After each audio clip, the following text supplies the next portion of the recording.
Hi, my name is Thomas Riddle. I'm the Assistant Director at Roper Mountain Science Center, and like many of you, I'm now working at home.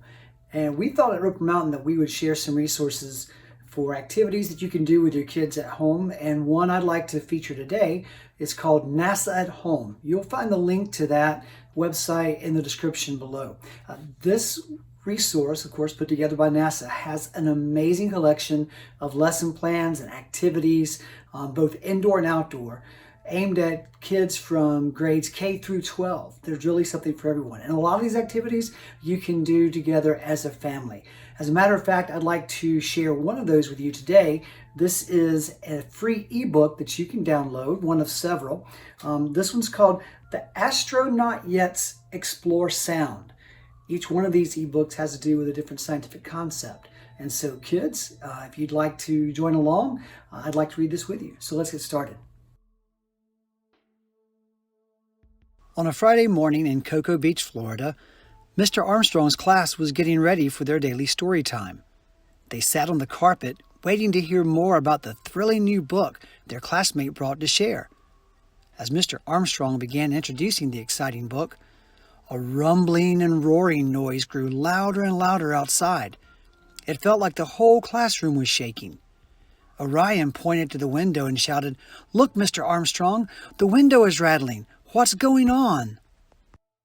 Mr. Armstrong smiled and quickly gathered his students around the window, where he pointed to an object near the clouds.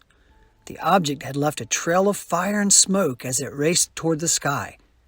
Mr. Armstrong explained, "That noise is coming from NASA's Commercial Crew Program rocket launch. Astronauts are headed to do very important science experiments on the International Space Station. Our windows are rattling or vibrating because the sound from the rocket is so loud it's reaching as far as our classroom. The vibrations are caused by the sound moving through the floor, walls, and windows." As the students watched in amazement at the rocket taking NASA astronauts to the space station, Stella looked at Mr. Armstrong and exclaimed, "This is the coolest thing I've ever seen. Can we sit here and watch the next one?" Mr. Armstrong responded, "Commercial Crew will not launch another rocket again until next month. Even though we can't see another launch today, I think this would be a great time to learn about sound vibrations so that we are ready for the next one." The students returned to their seats and listened to Mr. Armstrong explain their new design challenge. They love new challenges because they get to work together to solve a problem. Mr. Armstrong asked, "Does anyone remember what caused the windows to vibrate?" Aurora raised her hand and correctly answered that sound made those vibrations. When Mr. Armstrong asked if anything else makes sound, Stella paused from drumming on her desk and added, "Musical instruments do." Mr. Armstrong smiled. "Exactly. Today, you will work in groups to design an instrument that shows sound moving with vibrations." The classroom hummed with ideas. Each group brainstormed designs for their instrument and predicted how they might sound. Mr. Armstrong reminded the students they could use any of the items in the classroom makerspace, a place where the students collected old items that could be reused to create something new. The students worked together in harmony to plan, build, and test their instrument ideas. Some of the designs didn't work at first, but the students didn't give up. Soon, each group was ready to present an idea to the classroom, and they were all excited to find out what the others had done. Aurora quickly volunteered her group as the first to show the class their new kazoos, which were each made with a toilet paper roll that had a piece of wax paper rubber banded to the end. When they blew air into the rolls, the wax paper buzzed and vibrated. Orion's table shared their new guitar that they made out of an old tissue paper box with rubber bands wrapped around the sides. When one of the students plucked the rubber band, it made a thumping noise and also vibrated. Leo and Stella were in the last group to share, but when they all stood, they were empty-handed. The other students looked around, confused. Aurora asked, "Where is your instrument? Were you listening to Mr. Armstrong's directions? You have to have one." Leo gave a signal to his group. They all started humming and placed their hands over their own throats. Leo stopped to explain to Aurora that they do have an instrument, their voices. Mr. Armstrong smiled and said, "That's right, Leo. Our voices carry sound and we can feel the vibration on our throat. Let's all try it." The whole classroom began to hum. After each group shared their instruments, Aurora raised her hand and asked, "Mr. Armstrong, which group designed the best instrument?"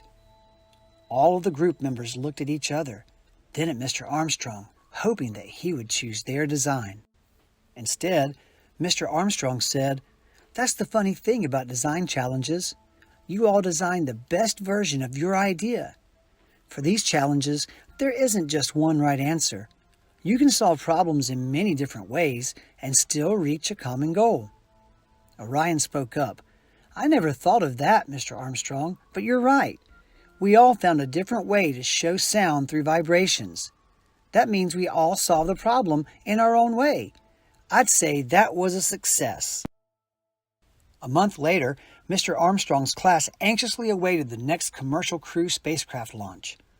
Some students watched the countdown on the classroom TV, while others gathered at the window, waiting to see the rocket lift off in the distance. Aurora noticed some differences between the spacecraft on TV and the one from the last launch, and asked, "Mr. Armstrong, why does this rocket look different from the one we saw a month ago?" Mr. Armstrong explained, "NASA's Commercial Crew Program works with two different companies designing two different spacecraft to take astronauts safely to the space station. Just like the two companies working with NASA, you all designed different objects to do the same thing last month. Do you remember?" Leo spoke up. I do. We all designed instruments that showed sound through vibration. And even though our groups made different designs, we were all right." Orion looked out the window, then back to Mr. Armstrong and asked, "Do you think we can be astronauts when we grow up?" With a smile, Mr. Armstrong explained, "NASA is working hard to make sure more students your age can grow up and become astronauts, engineers, and scientists. You have to remember to always try your best in school, and when you grow up, choose a job that you will love. With hard work, one day you may be on your way to the space station too. You all are the Astro-Not-Yets." Suddenly, the countdown began on the TV, but everyone looked out the window instead. The students counted along with 10, 9, 8, 7, 6, 5, 4, 3, 2, 1. Lift off!